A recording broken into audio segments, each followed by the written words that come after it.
Redstone Hollow sat quiet beneath the high desert sun, its bones baked in dust and heat. A town no bigger than a whisper, it slumped between crimson mesas like it was waiting to be forgotten. The wind dragged through the street like an old man's breath, slow, dry, and restless. Wooden buildings leaned with age, their paint long scorched off by the sun. Only the church bell stood proud, though it hadn't rung in months. The townsfolk kept their heads low that summer. Too many nights lately, dogs barked at nothing, cattle vanished, and windows slammed shut at the first coyote's howl. Folks spoke less over whiskey and more behind locked doors. Rumor had it a new gang was moving in from the canyon routes, a splinter of Jesse Varn's old crew. No one said it outright, but the fear was back in their bones. The kind of fear that left barns unlatched and prayers whispered before sleep. Down the dirt path past the church and over the ridge was a ranch fenced in tight, with split cedar. It stood like it had something worth protecting, and it did. The Morrow place. 200 acres of dry grass and stubborn hope. A single horse stood out in the corral, pitch black, with eyes like coal fire. Vengeance, they called him. No one had ever bested him in a race or fight. Not even Clara's late husband, who'd raised the beast from a colt and died holding the reins. Clara Morrow, widow for nearly 2 years, ran the ranch with no hired hands. Folks said she hadn't shed a tear at the funeral. She'd worn black like iron and walked behind the coffin with her chin high and a double-barreled shotgun across her back. Since then, no man had dared much more than a polite tip of the hat. She wasn't cold, just distant, the kind of woman who'd known enough loss to stop inviting more. That morning, Clara stood by the fence, one gloved hand resting on the smooth wood, eyes fixed on the horizon. Vengeance paced inside the pen, restless. He could sense what she could feel, a change in the air. The wind had shifted. Trouble was coming. Just before sundown, the stranger rode in. He came from the west, where the sun fell hard against the rock, riding a bay mare that looked near starved. He wore no badge, no trail dust, like he'd cleaned up just enough to pass unnoticed. A long coat flapped at his knees, and a low brimmed hat shadowed his face, but not his eyes. They were sharp and pale, like a rattler's before it struck. He passed through the main street slow, observing without seeming to. No one spoke to him, but they watched from behind windows, noting how his hand never strayed far from the grip of his revolver. He didn't stop at the saloon, nor the general store. Just asked the blacksmith, with a voice slick as oil, who owned the black horse he'd seen on the ridge. The blacksmith spat in the dirt and nodded toward the east. That'd be the Morrow place. You best mind your manners, friend. The stranger tipped his hat and said nothing more. By nightfall, the moon was silver above the canyons, and Clara sat at her kitchen table, cleaning her rifle by lamplight. The silence inside was companionable. She didn't need noise to feel peace. She poured a measure of whiskey into a tin cup, raised it to no one, and drank. Then she heard the creak of a gate. The sound was faint, but clear. It wasn't the wind. She set the cup down without a sound, lifted her rifle, and moved to the door. Outside, the air was cool and clear, stars blinking down like distant lanterns. Vengeance whinnied, soft but alert. Someone was in the corral. Clara moved fast and quiet, boots silent on the packed earth. She stepped around the barn and leveled her rifle just as a shadow eased up to the horse's flank, one hand already on the reins. "I wouldn't," she said, calm and low. The man froze, his back to her. Slowly, he turned. The moon lit up his face, just enough for her to see the smirk tug at the corner of his mouth. "Easy now," he said. "Wasn't gonna harm the horse." "No," she said. "You were just gonna steal him." He raised both hands a little, palms open. "I've seen men killed for less." "Then you know how this ends," Clara replied, stepping closer. Her finger was firm on the trigger, but her aim didn't shake. "Name?" "Colt," he said. "Colt Avery." She frowned. The name scratched at memory. "Wanted in 3 counties," she said. "Gun hand for hire. Used to ride with Varn." He didn't deny it, just looked at her, something like surprise flickering across his expression. "You know your outlaws." "I know the men who put my husband in the ground." Silence fell between them like a dropped coin. Vengeance stamped once, impatient. Clara didn't lower the rifle. Colt's eyes flicked to the horse, then back to her. Didn't know this was your place. I'd heard the Morrow ranch was empty. It's not, she said. He nodded once, slow, like accepting a hand he didn't want to play. Didn't come here to start a war. You sure about that? He exhaled through his nose, then shifted slightly, making no move to run. Can I speak plain? You've got 1 minute. I was sent to take the horse. Jesse Varn wants him. Thinks he can't be caught if he's riding something that fast. He didn't say your name, just gave the direction. You always do what Varn says. I used to. Don't anymore. Yet here you are. He looked away then, toward the mesas. Was gonna take him, yeah. Then I saw you, and I thought maybe not. Clara didn't answer. She studied him. His voice wasn't just slick, it was weary, like a man worn down from the inside.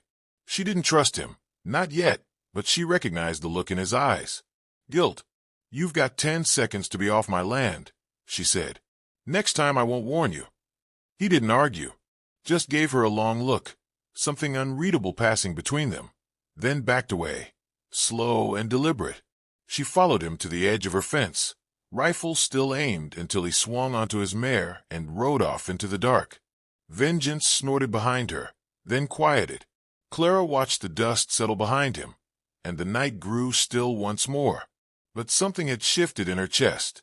That name, Jesse Varn, spoke of storms long overdue. She turned and walked back inside, bolting the door behind her. Tomorrow, she'd lay out her rifles, check the traps, oil the locks. The wind had changed, and she wasn't about to lose anything else. Morning came with a crimson haze rolling low across the mesa, painting the world in blood and fire. Clara stood on her porch, coffee in one hand, eyes fixed toward the canyon trails. Her shotgun leaned beside her, polished and ready. The black stallion Vengeance grazed with a lazy confidence, yet even he seemed to cast wary glances at the rising wind.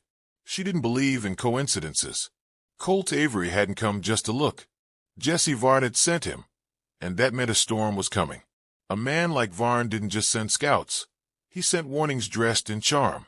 By midday, she'd already checked the perimeter twice, reinforced the stable door with iron bolts, moved her late husband's rifle from its resting place above the hearth to the rack by her bedroom window. She worked with the silence of someone long accustomed to solitude and wariness. At sundown, she heard hooves again, sooner than she expected. This time, they approached without stealth. She stepped out with her Winchester cradled in her arms, expecting trouble. What she saw instead was Colt Avery, reins held loose in one hand, the other lifted in plain view. He dismounted and stepped forward, eyes cautious.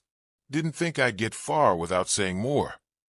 You thought wrong, she said, but here you are. I came to tell you something.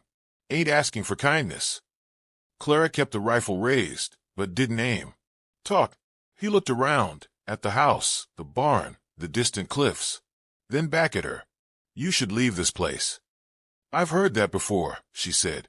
Usually from men who don't last long. This ain't about threats. It's truth. Varn's coming, and he's bringing 7 with him. Men who like fire and don't blink when they shoot women. Clara's face didn't change. She looked at him like she was reading wind over sand. You part of that 7? No, he let out a breath. Not anymore. What changed? You, he said, and his voice didn't try to dress it up. You standing there, facing me down like a canyon wall. You made me remember I used to have lines I wouldn't cross. She didn't answer, just studied him. She'd seen liars, had married a man who could spot one a mile off. And Colt didn't have the twitch of a cheat, just the hollow ring of a man trying to stand up on legs that hadn't carried weight in a while. She lowered the rifle, an inch. You came back to warn me? I came back to help. I don't need help. Maybe not, but you're going to get it anyway. Clara walked past him, toward the barn. Follow if you're serious. Inside, the air was warm and filled with the scent of dust and leather. Colt followed her in, ducking beneath the low beam. She led him to the back wall, knelt, and pulled up a false board in the floor. Beneath it lay 2 long cases. She opened one, revealing a gleaming sniper rifle with a carved maple stock. Initials burned into the wood. See him? You were Army? He asked. No, she said. Pinkerton. Colt blinked. You were one of them? For 6 years. Until I came home and tried to build a life. She closed the case again, latching it tight. They came for him while I was out fencing the north field. Jesse's boys. Left me a note pinned to the door. Never did find his body. Jesus, Colt whispered. I waited for them to come back, she said. Now they are. He took a step closer. Why haven't you run? Clara turned, eyes steely. Because I'm done running. This is my land. He died here. I'll defend it with my last breath if I have to. Colt gave a slow nod. Then you'll have mine beside it. Silence passed, soft as ash.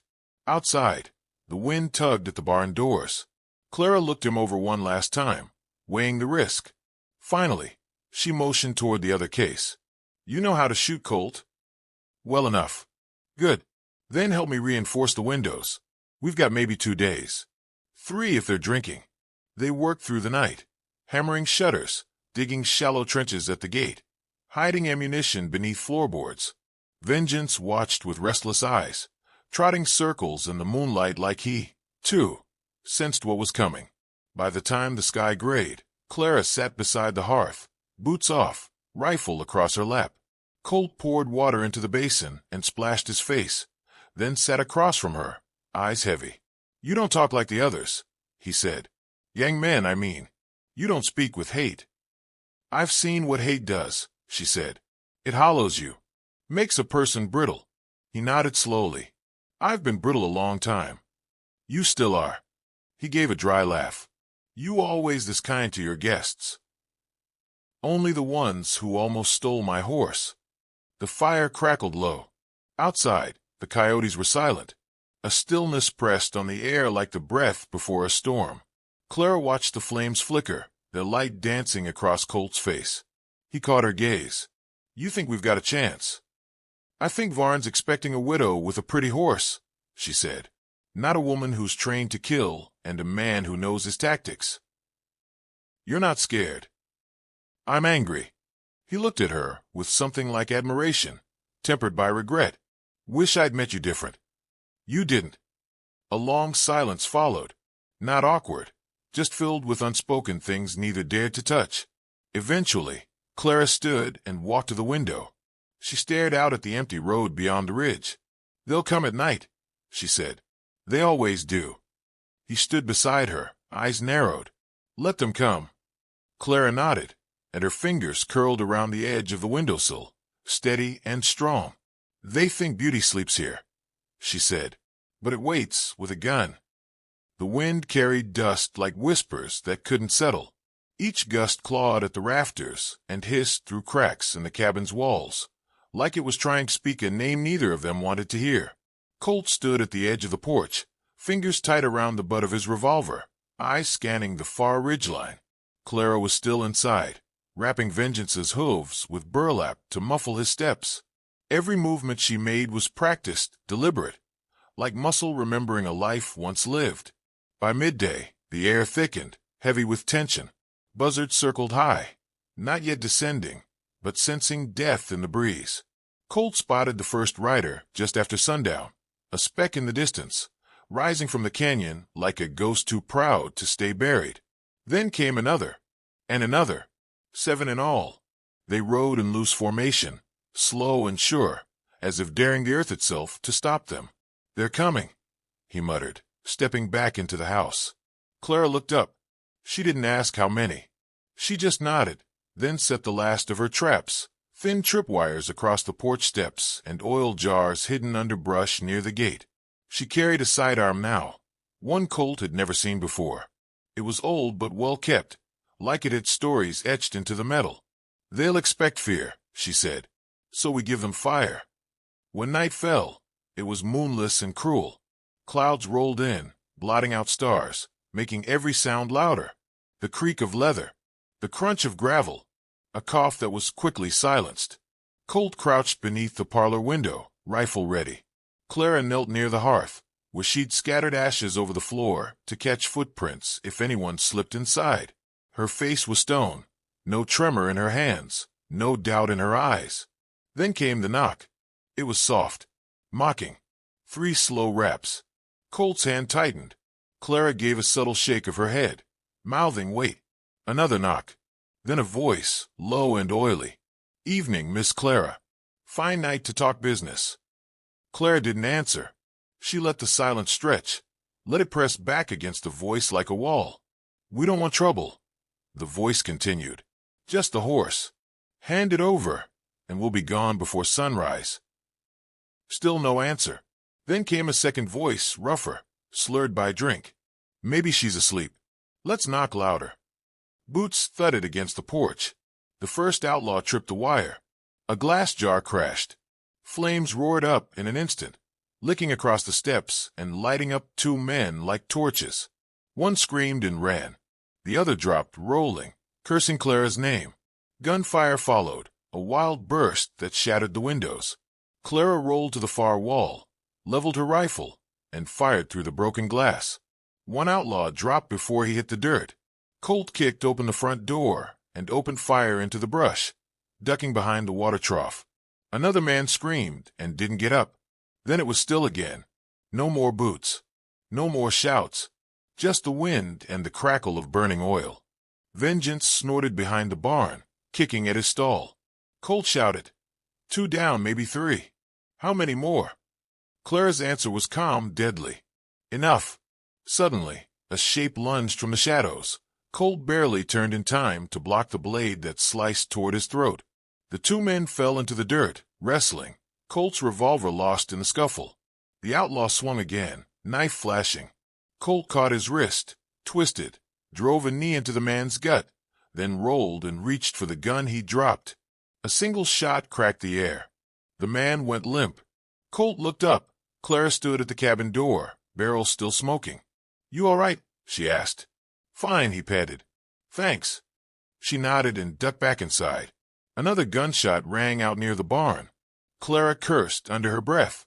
"They're flanking." Colt wiped blood from his cheek. "Let me handle it." He sprinted toward the barn, ducking low.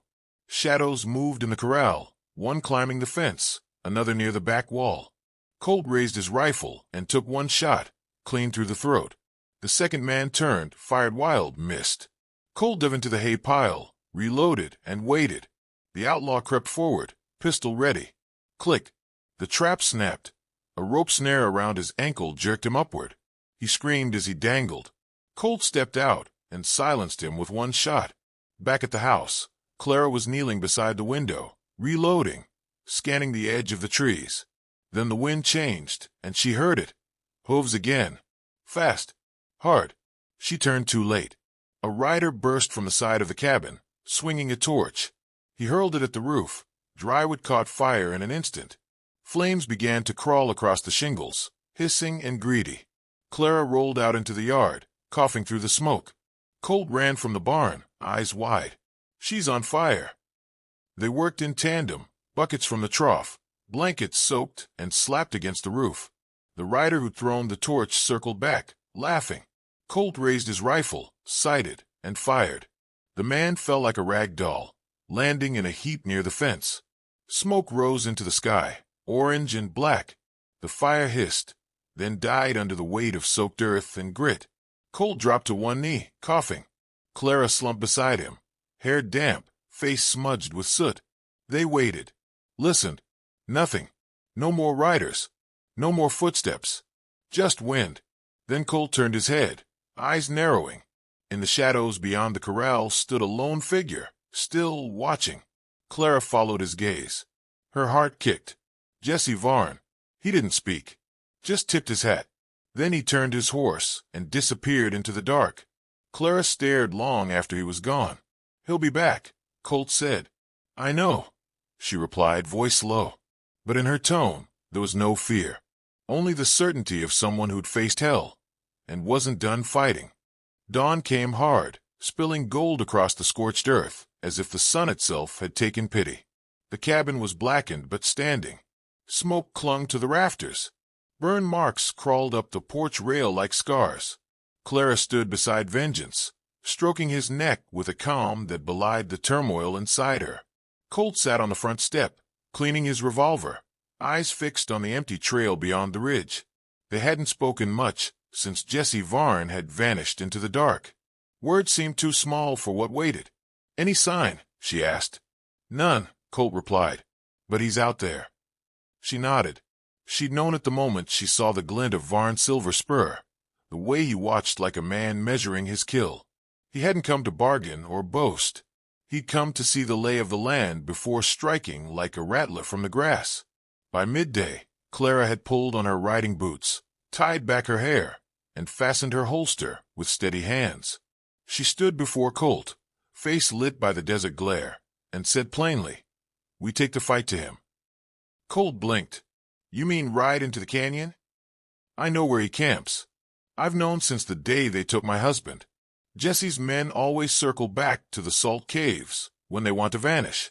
He'll be there, waiting, arrogant." He stared at her for a long moment. "That's suicide." "No," she said. "It's justice." An hour later, they were mounted and heading west, riding low and fast through dry gulches and broken plains. Vultures watched them from above. The wind had gone still, like the world itself was holding breath. They reached the canyon mouth by late afternoon. The salt caves loomed like broken teeth in a dragon's jaw. Clara dismounted and handed Colt a lantern.